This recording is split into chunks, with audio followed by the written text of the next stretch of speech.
This is a contemporary ceramic object made by Johanna Sosta in 2004.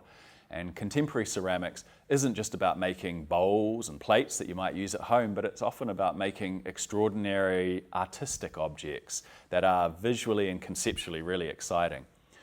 This one is made of ceramic that's been glazed, which means a glaze has been applied to it and then it's been fired, but also painted. And that lets Sosta create a number of different effects with the object that she's making. To me, it looks like a big pavlova covered with the carcasses of dead birds. And by using these different techniques, she's been able to create this effect of illusion. Are they real or are they fake? We know they can't be real, but we kept guessing by the naturalism of what she's managed to create. They could be dead birds. They look like dead birds. They can't be dead birds. The title of this object is Balthazar's Feast. Now that's a reference to the Bible, a specific story in the Bible that happens in the book of Daniel.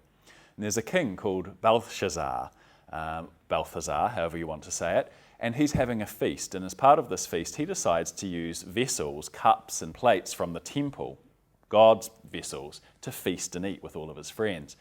God doesn't like it, and mysterious writing appears on the wall. Out of nowhere, a hand writes a message that no one can understand.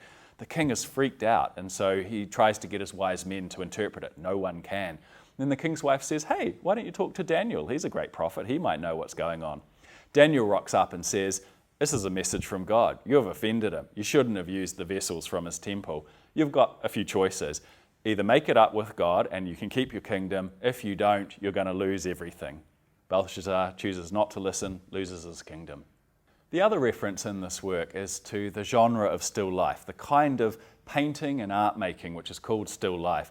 Probably had its greatest moment in the 17th century in the Netherlands, and painters would do these extraordinary scenes of food and cups and plates, fruit, flowers, like a banquet set out on a table that you could, so naturalistic you almost feel like you could pluck a fruit and eat it.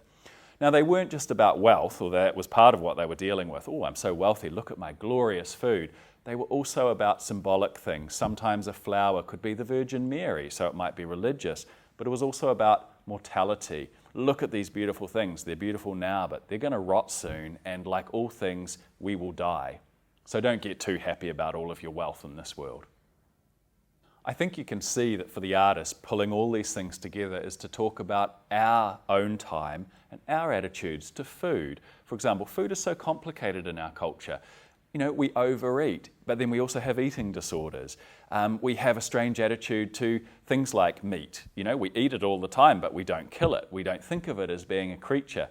In some ways, Sosta is putting all of these things together in her ceramic object and saying, what's our attitude to food? What's our attitude to dead animals? What's our attitude to flesh? What's our attitude to gluttony? What's our attitude to overeating and plentifulness and having so much? It's an interesting puzzle, and that's partly about where the is it real, is it fake, keeps us guessing and keeps us asking questions about, you know, what do we think about these things now, for us, in our time.